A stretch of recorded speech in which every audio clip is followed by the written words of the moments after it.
안녕하세요. 서정적인 책방의 강서정입니다. 네, 지난 3월에 읽었었던 책 중에서 꽤 괜찮은 책 3권을 선정을 했고요. 그 3권을 간단하게 소개해 드리도록 하겠습니다. 첫 번째 책은 체코의 국민 작가라고 불리우는 카렐 차페크의 평범한 인생이라는 책입니다. 이 책은 시한부로 생을 마감한 철도 공무원이었던 한 남자가 자신의 삶에 대한 기록을 남겨놓은 책인데요. 자기 자신의 평범했던 예전의 모습을 돌아보면서 예전에는 미처 몰랐던 자신의 다양하고 새로운 모습을 발견하면서 죽음의 끝에서 진짜 자신의 모습을 발견한다 라고 하는 이야기를 담은 책입니다. 이 책을 처음 읽었을 때에 굉장히 기대가 컸었고 엄청 설레면서 책을 펼쳤었는데요. 이상하게도 내 책 진도가 너무 안 나가는 거예요. 한 페이지 한 페이지 읽기가 너무너무 힘겨워서 겨우 한 10장 정도를 읽고 나서 그냥 덮어버렸던 책이에요. 이상하게도 잘 안 읽혀지더라고요. 처음에 그 기대감을 채우지 못하고 아쉽게도 잠깐 내려놓았었다가요. 한 2주, 3주 정도 지나서 다시 펼쳐 들었는데요. 웬걸 너무너무 편안하게 빠져들어서 그냥 한번 잡은 그 시간에 끝까지 훅 읽었던, 그러면서도 조금 시간적 여유를 가지고 좀 느린 호흡으로 읽었고 굉장히 좋았던 책이기도 했습니다. 인생이라든지 삶이라든지 의미, 이런 단어를 좋아하고요. 그런 것과 관련되어 있는 책도 굉장히 좋아하는 편이어서 이 책을 처음 보았을 때 이 평범한 인생이라고 하는 제목도 저한테는 굉장히 끌렸던 것 같은데요. 이 책 제목을 처음 접했을 때에는 제가 굉장히 좋아하는 존 윌리엄스의 스토너라든지 로맨 가리의 자기 앞에 생이라고 하는 책이 또 갑자기 연상이 되기도 해서 이 책에 대한 기대감이 더 커졌던 것 같습니다. 이 책은 굉장히 평범하고 단순할 수 있는 그 자신의 삶의 순간순간을 굉장히 깊이 있고 섬세하게 들여다보면서 예전의 나를 지금의 내가 바라보고 또 회상하면서 예전에 미처 몰랐던 새로운 의미, 또 내가 미처 몰랐던 나 자신의 모습을 발견해 가는 과정들을 이야기로 풀어놓은 내용인데요. 아주 어렸을 때 일어났던 일들부터 시간 순서대로 자신에게 각인되어 있는 기억들을 중심으로 해서 그때의 상황이나 어떤 환경이나 어떤 분위기들을 생생하게 묘사하고, 그때 나는 이렇게 바라보고 그렇게 생각했었는데 지금 보니 이런 거였구나, 이런 느낌이었구나 라고 이렇게 전개해 나가는 글의 방식들이 조금 반복되기도 하고요. 지금의 내가 느끼고 있는 그 예전의 내 모습, 예전에 어떤 삶의 순간순간들을 통찰해내는 그 깊이와 섬세함들이 저는 이 책의 가장 큰 매력이었던 것 같고요. 편안하게 글을 따라가지만 그 편안함 속에서 특별함을 발견하게 만들었던 이유 중에 하나도 그러한 책 속의 문장들, 상황을 발견하는 주인공의 이야기들이었던 것 같아요. 글 속을 굉장히 편안하게 그리고 잔잔하게 따라가는 것 자체가 굉장히 좋아서 너 편안하다, 너무 좋다라는 느낌으로 글을 읽게 되는데요. 또 중간중간에 굉장히 깊게 들어오는 어떤 순간순간이 있거든요. 그래서 또 그 부분 때문에 더 책에 몰입하게 되고 이 책이 참 좋다라는 느낌을 가졌던 것 같습니다. 그렇게 두껍지도 않고요. 굉장히 짧고 작은 책이거든요. 그래서 제가 한번 집어들고 끝까지 읽었던 것처럼 부담 없이 읽을 수 있고, 내용 자체도 그렇게 어렵거나 힘들지 않기 때문에 잘 읽으실 수 있다는 것. 그런데 읽으면서도 굉장히 편안하고 또 평범하지만 그 안에서 여러분들만의 시선과 어떤 여러분들만의 눈으로 또 그 특별함을 찾아낼 수 있는 굉장히 매력적인 책이다 라고 소개해 드리면서 두 번째 책으로 이어가도록 하겠습니다. 두 번째 책은 브라이언 헤어 버네사 우즈가 쓴 다정한 것이 살아남는다 라고 하는 사회과학책입니다. 이 책은 제가 소개해 드릴 때도 책이 너무 예쁘다라고 소개를 해드렸거든요. 일단 좀 띠지 있는 게 그렇게 좋지는 않지만 네, 띠지 컬러도 되게 예뻤었고요. 이 안에 그 책 표지도 되게 멋있어서 책도 굉장히 마음에 들었던 책인데, 중요한 것은 굉장히 두껍다라는 거죠. 네, 굉장히 좀 두꺼운 책이어서 약간 좀 부담감을 가지고 읽기 시작을 했는데요. 생각보다 네, 굉장히 쉽고 재미있고 굉장히 설득적으로 잘 구성이 되어서 쓰여진 책이어서 편안하게 빠르게 재미있게 몰입하면서 읽었던 책이고요. 3월에 읽었던 책들 중에서 가장 많은 것을 생각하게 만들고 또 가장 많은 것을 느끼게 만들었던 책이었던 것 같아요. 제가 뭐 3권을 오늘 소개를 해드릴 예정이지만 그 중에서 한 권을 좀 선택해 보라 라고 한다면 저는 이 책은 꼭 읽어보세요 라고 이야기하고 싶어요. 기본적으로 에세이나 소설은 자주 접하고 또 많이 읽는다라고 생각하는데, 과학책이라고 하는 거는 조금 선택하기도 어렵고 두껍기 때문에 또 힘들 수도 있잖아요. 그런 거를 다 무너뜨릴 만큼 굉장히 잘 쓰여진 좋은 책이기 때문에 꼭 한번 읽어보셨으면 좋겠습니다. 처음에 제가 이 표지 디자인도 그렇고 제목도 그렇고 약간 뭐 에세이 느낌이 굉장히 많이 났었는데, 이 책은 사회과학으로 분류가 되어 있어요. 약간 이 책에 대한 간단한 줄거리를 좀 요약을 해보면, 약육강식이나 적자 생존이라는 것으로 인류의 생존에 대한 것을 바라본다라는 것은 인간이 가지고 있는 굉장히 경쟁적인 그런 속성에 집중했기 때문이라고 생각을 하는데요.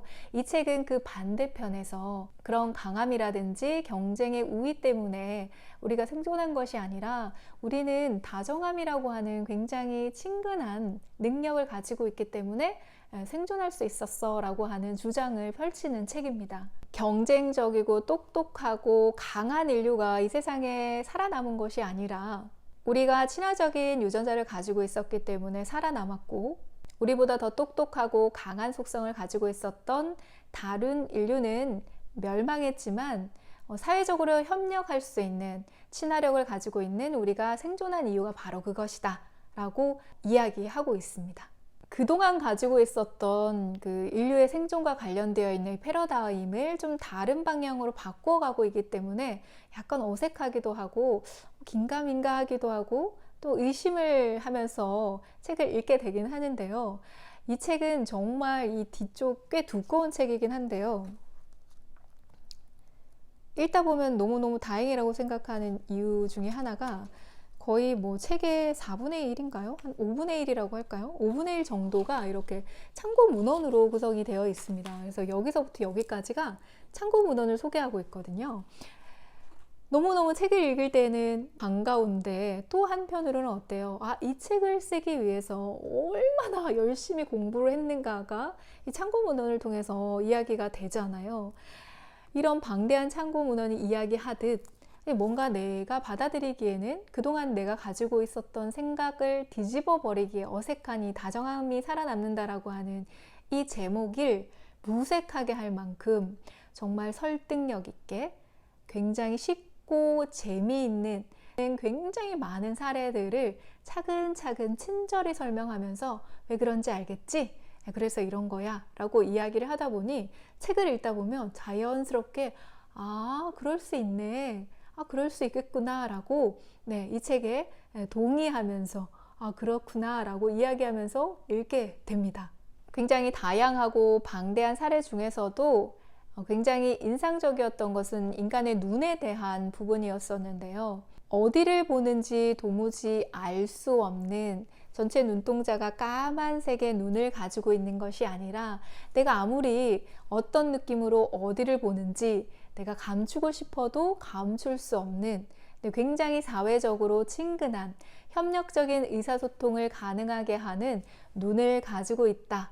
그것이 또 하나의 증거가 될 수 있다라는 부분이었고요.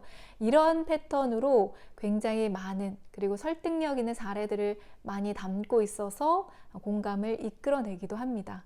우리는 한 집단 내에서 동질성을 가진 타인에 대해서 굉장히 친화적이고 협력적인 그런 특성을 가지고 이렇게 대단한 문명을 이루어 왔는데, 동전의 양면, 양날의 검이라고 할까요? 이러한 굉장히 긍정적인 면이 때로는 굉장히 악한 상황을 만들어낸다라는 이야기도 이어서 하고 있습니다. 우리의 집단 내에서 이질감을 주는, 뭔가 좀 다르다고 생각하는 사람들, 혹은 굉장히 위협적으로 다가오는 사람들에 대해서는 굉장히 쉽게 비인간화를 하고, 그 비인간화를 통해서 폭력적이고 공격적으로, 때로는 굉장히 잔인하게 변할 수 있다라고 하는 부분까지 언급을 하고 있습니다.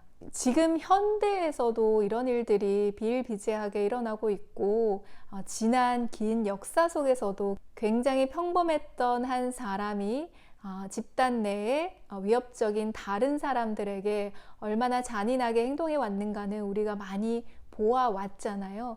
그런 것들을 이렇게 하나하나씩 이야기를 해주고 있어요. 한 집단 내에서 동질감을 가지고 굉장히 협력적이고 친화적인 속성을 가지고 있으면서 우리는 이렇게 대단한 문명을 이루어 왔는데, 참 아이러니하게도 이러한 특성이 뭔가 타자화가 되었을 때 우리에게 위협적인, 혹은 다른 집단이라고 생각하는 사람들에게는 굉장히 쉽게 공격적이고 잔인하게 변할 수 있다라는 점을 언급하면서, 우리 인간이 가지고 있는 굉장히 협력적이고 친화적인 특성으로 인해서 우리는 굉장히 훌륭한 위대한 문명을 이루어 왔지만, 이러한 속성들이 무언가 나에게 위협이 되거나 좀 다르다라고 생각하는 한 집단에 대해서는 굉장히 쉽게 잔인하게 변하고 폭력적으로 변한다라고 하는 부분을 강조하고, 이러한 인간이 가지고 있는 속성들을 언급하면서, 그렇다면 이런 부분이 있기 때문에 우리는 어떻게 좀 더 건강하게 방향성을 가지고 나가야 할까요? 라는 질문을 던지고요. 그런 질문에 대해서도 조금 해답을 드리기 위해서 뒷부분에 가서 또 많은 이야기를 담고 있어요. 그래서 이런 부분들이 굉장히 좋았고, 사회과학이라고 하는 장르로 구분이 되어 있지만 좀 읽다 보면 굉장히 인문적인 부분이 많구나, 또 인문과학에 좀 가깝지 않을까라는 생각이 들고, 왜 이러한 제목으로 책을 펴냈을까에 대해서도 좀 이해하게 만드는 책이기도 하고요. 이런 두 가지 양날의 검에 대한 이야기를 언급하면서 마지막 부분에는 민주주의에 대한 이야기를 또 정리를 하면서 건강한 방향성을 이야기하는 것이 또 좋았고, 이 책의 또 매력이고, 이 부분이 들어가 있기 때문에 더 좋지 않았나라는 생각을 하게 됩니다. 뭔가 지금 이 시대와 지금 이 시점에서 중요하다라고 판단되는 메시지를 던지기 위해서 굉장히 많은 공부와 많은 자료를 바탕으로 해서 우리 인류가 이렇게 잘 발전되어 왔던 대단한 그 문명을 만들어 왔던 이유는 강하기 때문이 아니고, 우리가 경쟁에서 이겼기 때문이 아니라 굉장히 친화적이고 다정함이라고 하는 인간의 특성을 가지고 있었기 때문이고, 그 특성이 때로는 부정적인 방향으로 변할 수 있기 때문에 우리는 지금 현 시점에서 그걸 잘 살펴보아야 하고, 그러한 것들이 부정적으로 드러나지 않고 좀 더 긍정적인 방향으로 잘 나가기 위해서 우리가 어떻게 해야 하는가에 대한 이야기를 하는 것도 굉장히 좋았습니다. 많은 이야기를 담고 있지만 굉장히 쉽게 풀어내고 재미있게 이야기하고 있고, 어찌 보면 어떤 다정함이라고 하는 친화력이라고 하는 것을 굉장히 강조하고 이 시대에 굉장히 필요한 것이다 라는 것을 이야기하기 위해서 많은 준비를 했던 책이다 라는 생각이 듭니다. 또 어떻게 보면 다정함이나 친화력이 모든 것을 다 해결해 줄 수 있는 만병통치약이 될 수는 없잖아요. 그 부분에 대해서도 조금 회의적인 생각이 들지만, 이 책이 이야기하고자 하는 그 메시지에는 굉장히 동감하게 되고, 그리고 이 책에서 얘기하고 있는 거에 대해서 다양한 문제 제기를 할 수 있고, 그 문제 제기에 대해서 좀 더 깊이 있는 이야기를 나눌 시대가 아닐까, 나눌 때가 아닐까라는 생각이 들어서, 이 책은 읽고 나서 많은 분들이 좀 토론을 하거나 이야기를 나누는 것도 굉장히 도움이 될 것 같고요. 우리 이제 앞으로 미래를 위해서 또 좀 중요한 책이지 않을까 하는 생각이 들어서 이 책은 진짜 좀 읽어보셨으면 좋겠다, 강력하게 추천해드리고 싶습니다. 마지막으로 소개해드릴 책은 김채욱 작가님의 SF 소설 우리가 빛의 속도로 갈 수 없다면 이라는 책입니다. 이 책도 저는 굉장히 잘 재미있게 굉장히 그 감탄사를 연발하면서, 그리고 이 책은 꼭 읽어야 돼, 꼭 읽어야 돼 하고 이렇게 네, 엄청난 탄성을 지르면서 읽었던 책이고요. 근데 이 책도 굉장히 그 짙고 한 반 정도 읽고 그 다음날 또 반 정도 읽고 해서 빠르게 읽었던 책입니다. 일단 저는 SF 소설 굉장히 많이 읽지는 않았지만 SF 소설이라는 장르에 대해서 굉장히 매력적이라고 생각을 하고요. 제가 굉장히 좋아하는 테드 창의 소설을 너무너무 좋아하는데요. 그래서 한국 작가의 SF 소설이라 어떤 느낌일까 엄청나게 궁금했던 책인데요. 처음 읽자마자 저의 그런 그 호기심과 SF 소설에 대한 기대감과 여러 가지를 매우 꽉꽉 채워주는 그런 소설책이었어요. 총 7개 단편 SF 소설이 실려져 있고요. 그 첫 번째가 순례자들은 왜 돌아오지 않는가라는 제목의 소설인데요. 와, 이거 진짜 제가 처음 읽으면서 와 하면서 읽었거든요. 그래서 이어서 또 그 다음을 읽고 그 다음을 읽었는데 저는 이 7개의 그 SF 소설 중에서 가장 놀라우면서도 가장 저의 감성을 잘 건드렸던 그 소설은 세 번째 실려있는 공생가설이라는 소설이었고요. 일단 뭔가 그 자주 접하지 못하는, 그리고 내가 그 분야에 대해서 해박하지 못한 과학이나 우주나 미래라고 하는 분야에 대해서 새로운 시선과 관점으로 소설로 가지고 들어오고, 그것을 그 작가의 어떤 세계관을 통해서 버무려서 이야기를 전개해 나가는 것이 저는 SF 소설의 굉장히 매력이라고 생각을 하거든요. 그래서 굉장히 읽을 때마다 되게 놀라게 돼요. 도대체 이 사람의 머릿속은 어떤 걸로 채워져 있길래 이러한 그런 여러 가지 다양한 그 이야기거리들을 연결해서 이런 이야기를 탄생시켜낼까가 굉장히 그 놀랍거든요.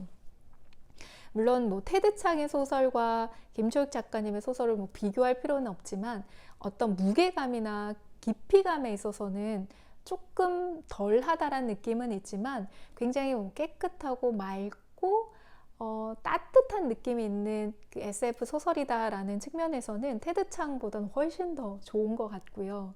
제가 이 책을 한 편 한 편 읽으면서 이 작가 정말 대단하네, 너무 놀랍다 라고 감탄을 했던 이유가 무엇일까, 또 한 편 한 편 놀라고 또 그 다음 편을 궁금해하면서 읽었던 이유가 뭘까라고 지금 좀 되돌아서 생각을 해보면, 무언가 내가 잘 모르는 미래나 과학이라고 하는 소재로 이야기를 담고 있지만, 그리고 뭔가 잘 모르는 세상을 이야기하고 있지만, 결국에 이 작가가 이야기하고 싶은 것은 지금 인간, 지금 현재로 돌아온다라는 거였어요.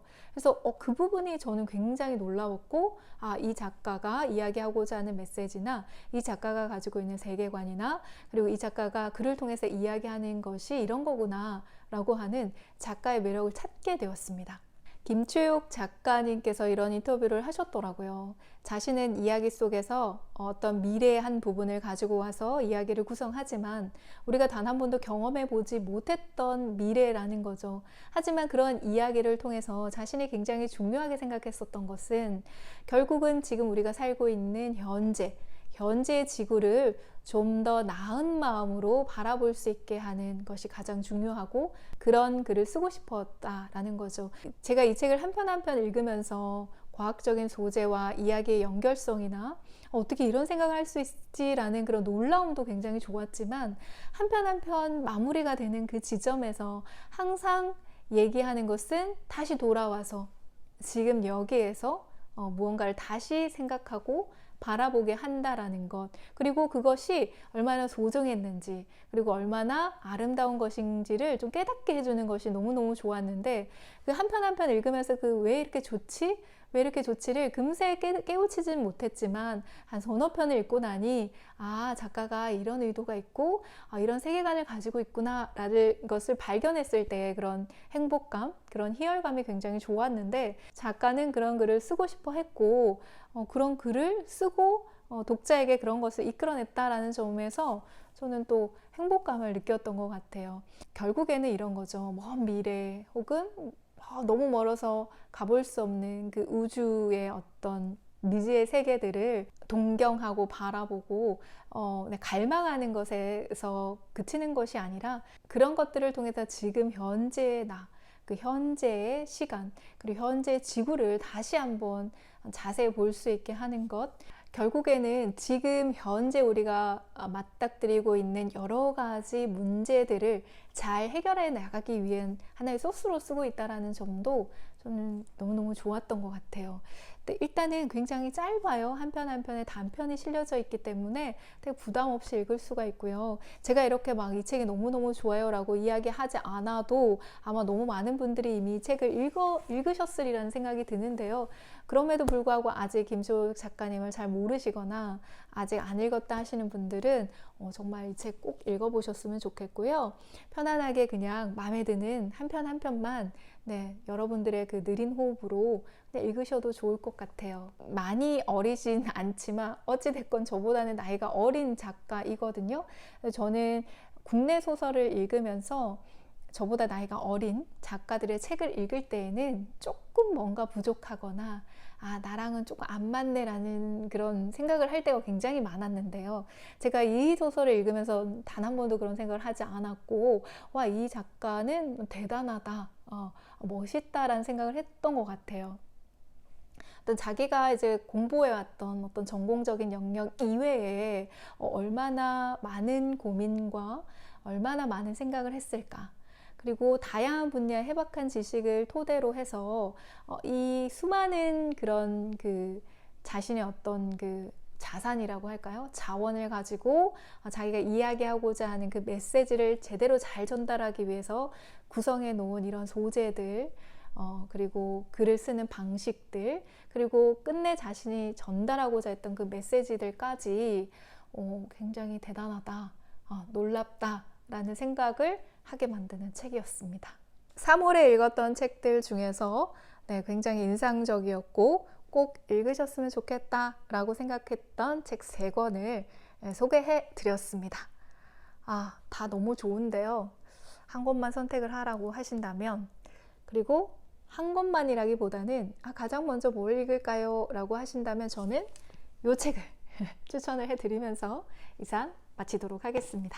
감사합니다.